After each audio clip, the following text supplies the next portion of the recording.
जय जगन्नाथ प्रभु thanks of YouTube channel तरफ सबु पिला वेलकम। मु आशा करुच्ची आपण मैंने भल थे और निज निजर प्रस्तुति ठीक हिसाब से चली रखुए। इंडियन पोस्ट ऑफिस तरफ आपण मानकर जहाँकि 2026 बहुत बड़ निजुक्ति आसी जहाँकि 22,000 पदवी आपण मैंने देखापी पाँच। एथे केते रोचे ना एथे केवल 10th पास जदि कर आपण मैंने इलिजिबल होती ए फंड टी पकाई, किंतु एथे आपण कौन एग्जाम ना एवं डिटेल्स भाव ये वीडियो मध्य संपूर्ण जनइबी आपन एज कौन रोचे, आपन डॉक्यूमेंट कौन सब रोचे, आपन सैलरी केते रोचे, आपन नियुक्ति प्रक्रिया एग्जाम फी केते रोचे ताहा डिटेल्स पर ये वीडियो मध्य संपूर्ण तथ्य देवी।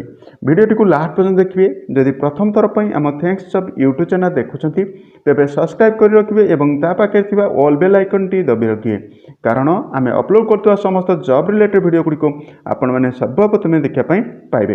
आसतु डिटेल्स पर आलोचना करिया कौन सब रोचे।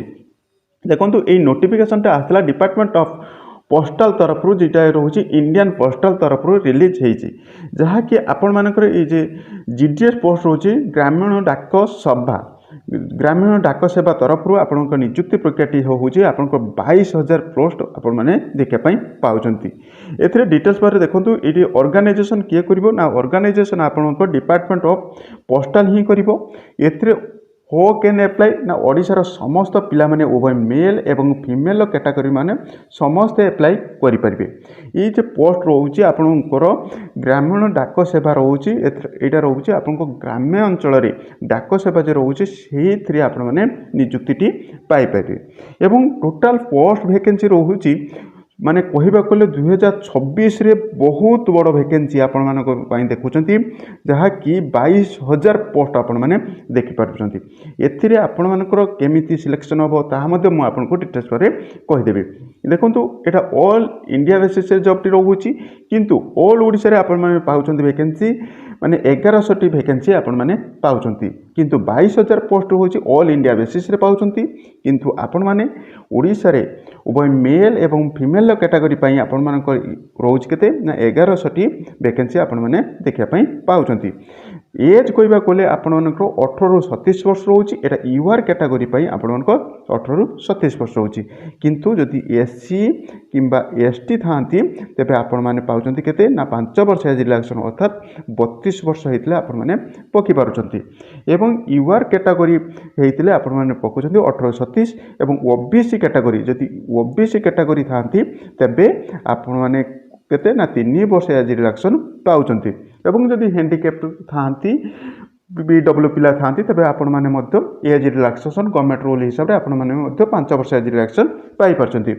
सिलेक्शन प्रोसेस रोचे आपण फाइनल मेरिट लिस्ट अर्थात मैट्रिक बेसिस रे एटाको आपण मार्क बेसिस रे आपनकर सिलेक्शन टी होता है। तेणु जॉब टी बहुत भल रोचे। आपण मानको एमिति जॉब कौन सी ओडिशा रे कहबा कोले देखिया पई पाउ नथबे, केवल जीडीएस रे आपण मानकर मार्क बेसिस रे ही आपनकर जॉब टी पाई परछंती। सैलरी कहबा कोले आपण मानकर 10,000 रु आपनको 29,000 पर मंथ रोचे आपनकर सैलरी। ऑफिशियल वेबसाइट मध्ये आपण मानकर एटा रोचे https इंडियन पोस्टल डाक सेवा .gov.in साइट रे आपण माने मध्य यार ऑफिशियल साइट रे रोचे, एतरे मध्य आपण माने जाई कि देखि परिबे। ता सहित एतरे सैलरी जे रोचे आपनको बीएमपी रे रोचे आपनको 12,000 रु 29,380 टंका एवं डाक सेवा जेटा जीडीएस रोचे 10,000 रु 24,000 आपनकर रोचे।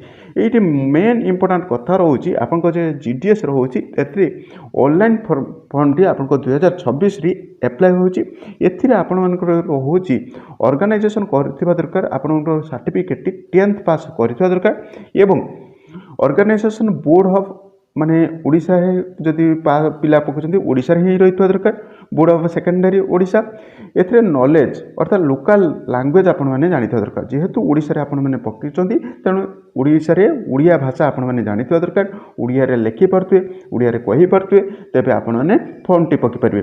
ता सहित एथिरे रहउची देखंतु ऑनलाइन एप्लीकेशन रिक्वायरमेंट डॉक्यूमेंट गुडी को कोन रहउची ना 10th मार्कशीट रहउची, आधार कार्ड रहउची, ପାସପୋର୍ଟ ସାଇଜ୍ ଫଟୋ ରହୁଛି ଏବଂ ସିଗ୍ନେଚର ରହୁଛି। ଏହି ସବୁ ଆପଣମାନଙ୍କର ଡକୁମେଣ୍ଟ ରହୁଛି। ତେଣୁ ଆପଣମାନଙ୍କର ଏଇଟା ଆରମ୍ଭ ହୋଇଗଲା। ଆପଣଙ୍କର ଜାନୁଆରୀ 31 ତାରିଖରୁ ଆପଣମାନଙ୍କର ଷ୍ଟାର୍ଟିଂ ହୋଇଯାଇଛି। ଡିଟେଲ୍ସ ପରେ ମଧ୍ୟ ମୁଁ ଆପଣମାନଙ୍କୁ କହିଦେବି।